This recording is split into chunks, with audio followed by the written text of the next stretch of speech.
Hey guys. So, welcome to Wednesday. I think it's Wednesday. I'm not making the video on Wednesday. But welcome. We're going to talk about mean, median, mode, and range.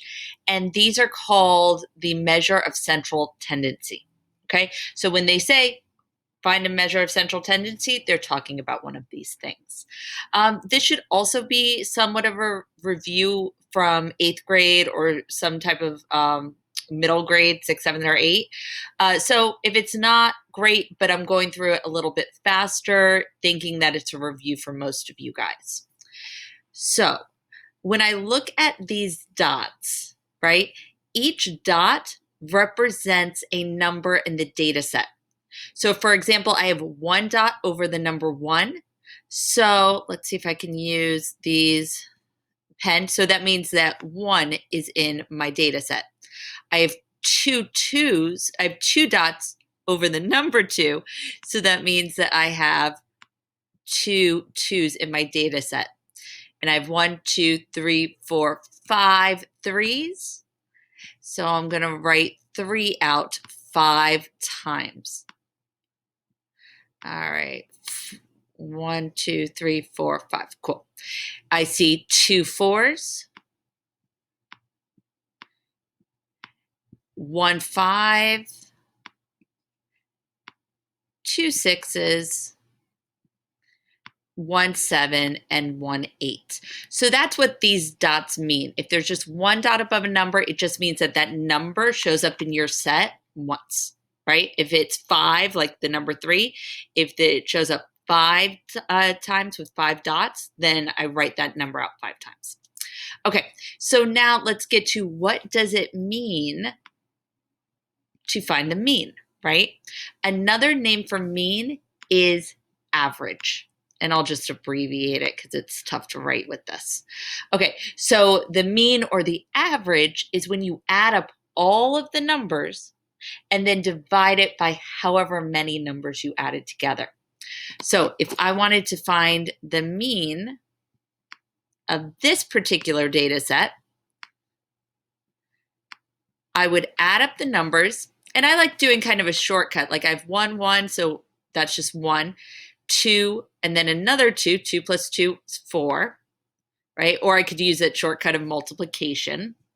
So I have one, two, three, four, five threes. So I could either add three plus three plus three plus three plus three, or just say three times five, which is 15. All right, and I'm going to use that method for the rest. So I've got two fours, so 4 times 2 is 8. Okay, 1 5, 2 sixes, which makes 12, 7, and 8. All right, and I'm going to use just my phone, and I'm just going to add those up. So hopefully I don't make a mistake. Plus,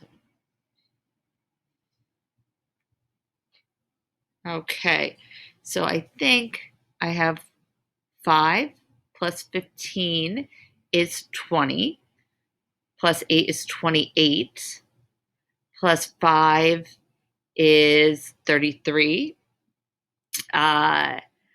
plus, so 33 plus 10 would be 43, 44, 45, okay, 45.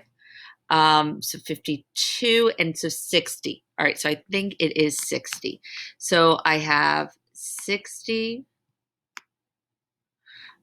divided by 1, 2, 3, 4, 5, 6, 7, 8, 9, 10, 11, 12, 13, 14, 15. 15. Okay. So how many times does 15 go to 60? So 15, 30, 45, 60. So I think that's 4. If you want, you can check with your phone calculator, which sure, why not? So I'm just going to divide that by 15 numbers, and I'm checking my answer that it's 4. Cool. All right, so the median, maybe I can use a different color for this. The median is the middle number. All right. And that's a little tricky because sometimes people see a data set and they automatically go to the middle number, but it has to be the middle number if they're listed from the smallest number all the way through to the highest number. Okay. So it's got to be lowest number to highest number, which we have. So I'm just going to focus on the dots. So sometimes I like to just cross off one on this side, one on that side, another one with another one on this side. So I just kind of keep crossing out and I'm trying to zero in on the middle term. Okay. So I see that I've got a middle. So 1, 2, 3, 4, 5, 6, 7. Right. I should have canceled that out. So 8. So this number, the 8th number in the set. Let me just see. 1, 2, 3, 4, 5, 6, 7, 8. Right. So if I were to look at the numbers written out like this, right? 1, 2, 3, 4, 5, 6, 7. This 3 is the median or the middle one. And once you circle it, you should have the same amount of numbers on either side. So 1, 2, 3, 4, 5, 6, 1, 2, 3, 4, 5, 6, 7, and then the circled number. And then 1, 2, 3, 4, 5, 6, 7. Yes. So you have the median circled and 7 numbers on either side of it. Okay. So that is your mean. That is your median. And now let's change colors again because it's kind of fun. All right. And the mode is the most seen number. So look at let me see if I can erase any of this, right? Erase all of the marks that I put. So while I'm doing this, think in your mind, which number do you see that repeats the most? All right. So if you said 3, you're right. 3 happens 5 times. There's no other number that happens that many times here. If, let's say if we had 5 dots above 4 also, then you would just have 2 different modes, right? So you can have multiple modes in a data set. All right. And then the range. And let's make that blue. All right. So the range is the smallest, the largest number minus the smallest number. All right. So let me go back here. All right. So this is the largest number minus the smallest number. All right. So, I wasn't writing these out. I should. Okay. So my range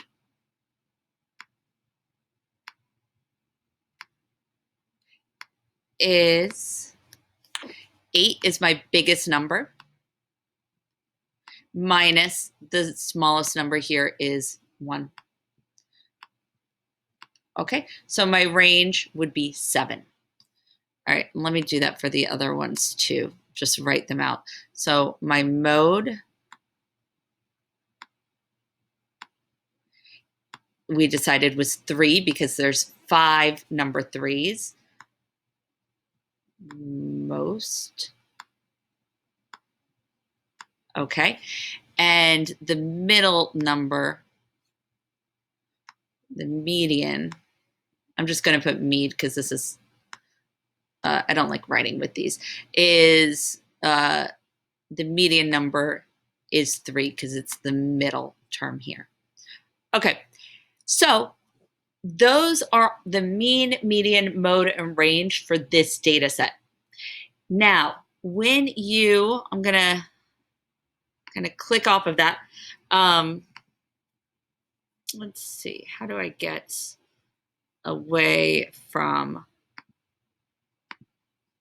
All right, so maybe I'll just kind of explain it to you because I'm not seeing how I can get away from using the pen for this. Let's see. Okay, guys, I'm back. I paused it for a minute to figure it out. So we did what the mean, median, mode, and range was. If you drag these points away, right? Like I can drag this and make 9 part of my data set. then it changes what maybe the mean or the mode might be, right? I can just move these over here. And in this task, you're going to be asked, hey, how does moving these dots change one of the measures of central tendency, right? Like either the mean, the median, the mode. And if I wanted to do something like an outlier, like take one of the points, oh, this is stopping me. But if I wanted to do an outlier, then let me see, maybe I can put all of these over here, right? And then we would make 0 kind of the outlier because they aren't letting me put any dots over here. But just remember that an outlier is a number in your data set that is really far from all of the other numbers. So it'd be nice to make it a little bit more drastic than this. But this gives you kind of an example of if I wanted to, oops, what did I just do? If I wanted to, I could put a point way far, and that point would be the outlier. Okay, so I think that answers that slide. Thank you guys, and I will see you at some other time.